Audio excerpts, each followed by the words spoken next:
बुद्ध्या विशुद्धया युक्तो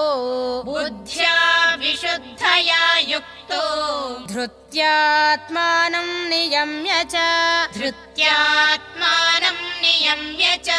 शब्दादीन् विषयान् त्यक्त्वा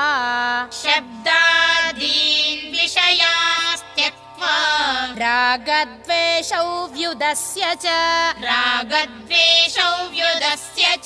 विविक्तसेवी लग्ध्वाशी यत वाक्कायमानसः ध्यानयोगपरो नित्यं वैराग्यं समुपाश्रितः अहङ्कारं बलं दर्पं कामं क्रोधं परिग्रहं विमुच्य निर्ममः शान्तो ब्रह्मभूयाय कल्पते ब्रह्मभूतः प्रसन्नात्मा न शोचति न काङ्क्षति समः सर्वेषु भूतेषु मद्भक्तिं लभते पराम् भक्त्या मामभिजानाति यावान्यश्चास्मि तत्त्वतः ततो मां तत्त्वतो ज्ञात्वा विशते तदनन्तरम् सर्वकर्माण्यपि सदा कुर्वाणो मद्व्यपाश्रयः मत्प्रसादादवाप्नोति शाश्वतं पदमव्ययम् चेतसा सर्वकर्माणि मयि सन्न्यस्य मत्परः बुद्धियोगमुपाश्रित्य मच्चित्तः सततं भव मच्चित्तः सर्वदुर्गाणि मत्प्रसादात् तरिष्यसि अथ चेत्त्वमहङ्कारात् न श्रोष्यसि विनङ्क्ष्यसि यदहङ्कारमाश्रित्य न योत्स्य इति मन्यसे मिथ्यैष व्यवसायस्ते प्रकृतिस्त्वां नियोक्ष्यति स्वभावजेन कौन्तेय निबद्धस्वेन कर्मणा कर्तुं नेच्छसि यन्मोहात् करिष्यस्य वशोऽपि तत्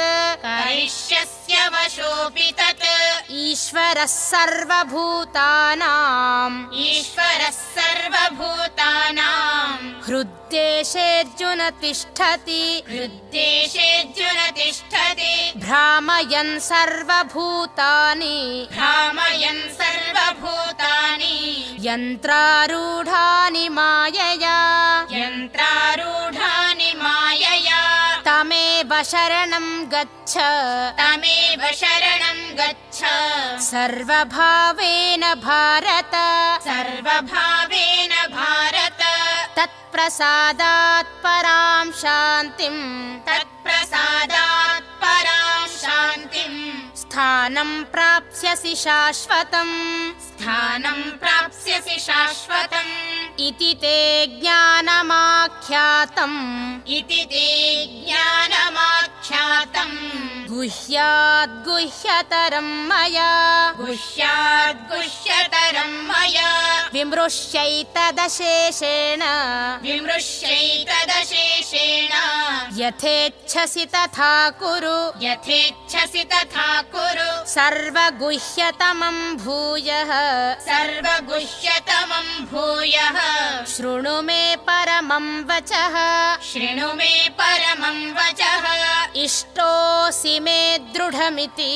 इष्टोऽसि मे दृढमिति ततो वक्ष्यामि ते हितम् ततो वक्ष्यामि ते हितम् मन्मना भव मद्भक्तो मन्मना भव मद्भक्तो मद्याजी मां नमस्कुरु मद्याजी मां नमस्कुरु मामे वैश्यसि सत्यं ते मामे वैश्यसि सत्यं ते प्रतिजाने प्रियोऽसि मे प्रतिजाने प्रियोऽसि मे सर्वधर्मान् परित्यज्य सर्वधर्मान् परित्यज्य मामेकं शरणं व्रज मामेकं शरणं व्रज अहं त्वा सर्वपापेभ्यो अहं त्वा सर्वपापेभ्यो मोक्षयिष्यामि मा शुचः मोक्षयिष्यामि मा शुचः इदं ते न तपस्काय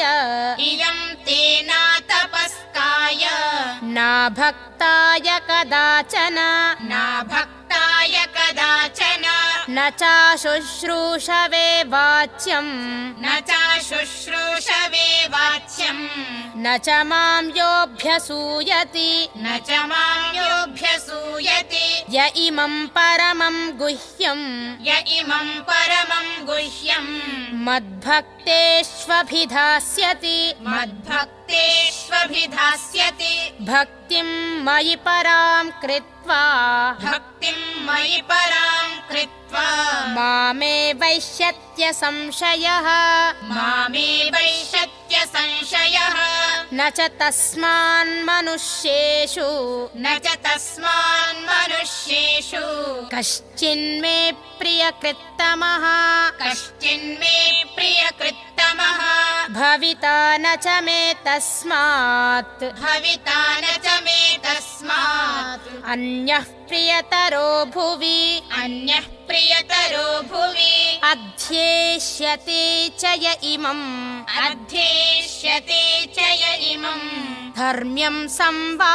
संवादमावयोः धर्म्यं संवादमावयोः ज्ञानयज्ञेन तेनाहम् ज्ञानयज्ञेन तेनाहम् इष्टस्यामिति मे मतिः इष्टस्यामिति मे मतिः श्रद्धावाननसूयश्च श्रद्धावाननसूयश्च शृणुयादपि यो नरः शृणुयादपि यो नरः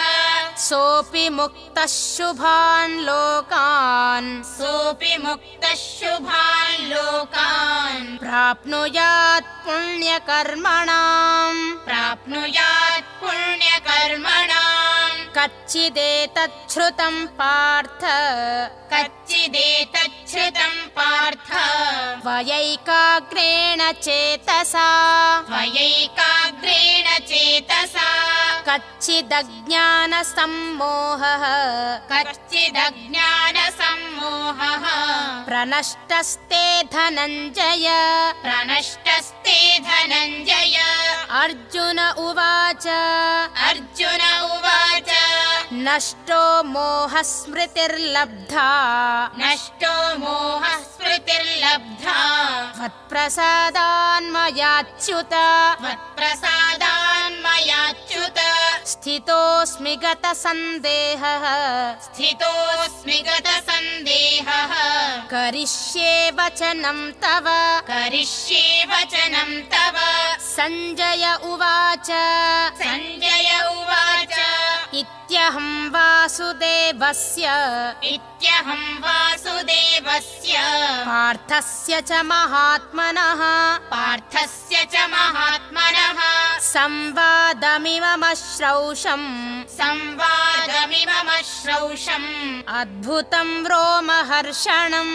अद्भुतं रोमहर्षणम् व्यासप्रसादात् श्रुतवान् व्यासप्रसादात् श्रुतवान् एतद्गुह्यमहं परम्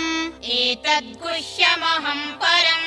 योगं योगेश्वरात् कृष्णात् योगं योगेश्वरात् कृष्णात् साक्षात् कथयतः स्वयं